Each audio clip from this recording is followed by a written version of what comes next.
Olá, bem-vindos e bem-vindas ao Pode Crer na Bíblia. Hoje a gente mergulha numa passagem assim bem intrigante lá de Gênesis. Opa, vamos lá. Gênesis capítulo 20, a história continua, né? Abraão e Sara, ainda como peregrinos, chegam numa terra nova, Gerar. Ah, sim, Gerar.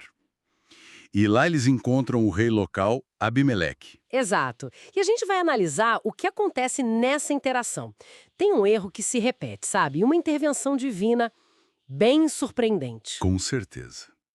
Uma história com muitas camadas. Então tá, vamos desembrulhar isso aí. Bom, Abraão se estabelece lá em Gerar, que fica entre Cádiz e Sur, como diz Gênesis capítulo 20, versículo 1. Uhum. E logo de cara, Gênesis capítulo 20, versículo 2, ele diz de novo que a Sara é irmã dele. Aquela estratégia antiga, né? É. Uma estratégia que já tinha dado problema antes e bem perigosa, na verdade. Pois é. E o resultado, claro. Abimeleque, o rei de Gerar, sem saber de nada, manda buscar Sara para ele. Tá lá no mesmo versículo 2. Exatamente, ele não tinha como saber, né? Mas olha, o fascinante aqui, pra mim, é como Deus entra na história. Como assim? Diretamente. Gênesis capítulo 20, versículo 3, Deus aparece para Abimeleque, num sonho. Num sonho, puxa. E avisa, olha, você pegou a mulher de outro homem, cuidado, você pode morrer se não devolver. Um aviso bem sério. Nossa, e o Abimeleque, como ele reage a um sonho desses? Deve ter ficado apavorado. Sim, mas ele argumenta, ele se defende ali no sonho mesmo, né? Gênesis capítulo 20, versículos 4 e 5. Ele fala tipo, Senhor, mas eu fiz isso de coração puro. Eles dois disseram que eram irmãos. Faz sentido, ele foi enganado. Ele até pergunta, pô, o senhor vai matar até uma nação inocente? Ele se coloca como vítima da mentira, né? E Deus aceita o argumento dele. Aceita. No próprio sonho, Deus reconhece a sinceridade do Abimeleque. Está no versículo 6 de Gênesis 20. Deus diz que foi ele mesmo quem impediu que Abimeleque tocasse em Sara, para ele não pecar. Ah, interessante isso. Então Deus agiu para proteger o próprio Abimeleque também. Exato. Mas a ordem é clara. Devolve a mulher para o marido dela. E tem um detalhe importante no versículo 7. Qual? Deus fala, ele é profeta. E diz para Abimeleque que Abraão vai orar por ele para que ele viva. Se não devolver, aí sim, morte para ele e para todo o povo dele. Caramba! Abraão chamado de profeta justo nesse momento de falha? Que coisa, né? Pois é, mostra a complexidade do chamado divino mesmo na fraqueza. E o Abimeleque, o que ele faz depois desse sonho? Obviamente, obedece, imagino. Imediatamente.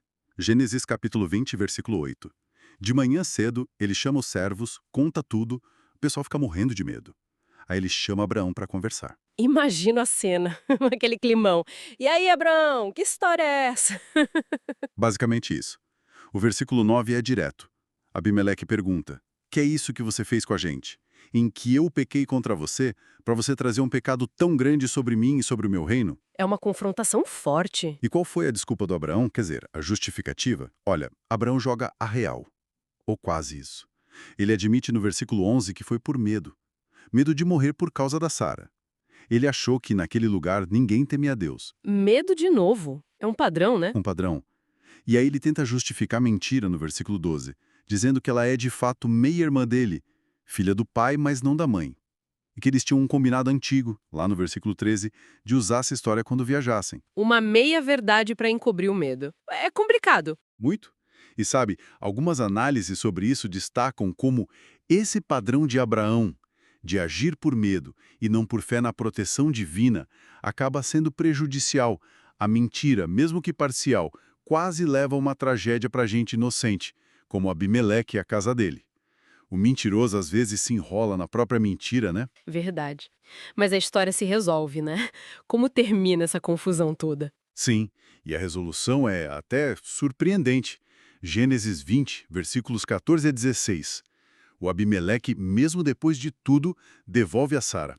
E não só isso. Ele faz mais. Muito mais. Ele dá presentes para Abraão, ovelhas, bois, servos e servas e até 1000 peças de prata. E ainda diz para Abraão escolher onde morar na terra dele. Uma generosidade enorme. Puxa, que atitude nobre do Abimeleque, né? Considerando que ele foi a vítima inicial da história. Sem dúvida. Mas ainda tem uma consequência divina que precisa ser resolvida. O texto diz, lá nos versículos 17 e 18, O quê? que por causa de Sara, O Senhor tinha feito todas as mulheres da casa de Abimeleque ficarem estéreis. Ninguém conseguia ter filhos. Ah, então o erro do Abraão teve um impacto bem concreto ali. Exatamente. E a cura só acontece depois. Lembra que Deus falou que Abraão era profeta e ia orar por Abimeleque? Lembro. Então, Abraão ora. E aí sim, Gênesis 20, versículo 17, Deus cura Abimeleque, a mulher dele e as servas, e elas voltam a poder ter filhos. Isso mostra o peso do erro, mas também o poder restaurador de Deus através da oração, né? Mesmo a oração de alguém que falhou. E essa questão da repetição do erro? Ah, sim. É algo que chama atenção. Abraão já tinha feito isso antes lá no Egito, e o filho dele, Isaac, vai fazer a mesma coisa depois, também em Gerar, com o mesmo Abimeleque ou talvez um sucessor com o mesmo nome e título. Mostra como é difícil para a gente aprender, né?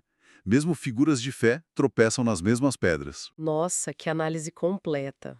Então, resumindo, temos Abraão, uma figura-chave da fé, errando feio de novo por causa do medo, colocando outros em risco sério, Isso. mas, ao mesmo tempo, Deus intervém, protege quem foi enganado e, no final, restaura tudo, usando até a oração daquele que causou o problema inicial. É essa dinâmica, né?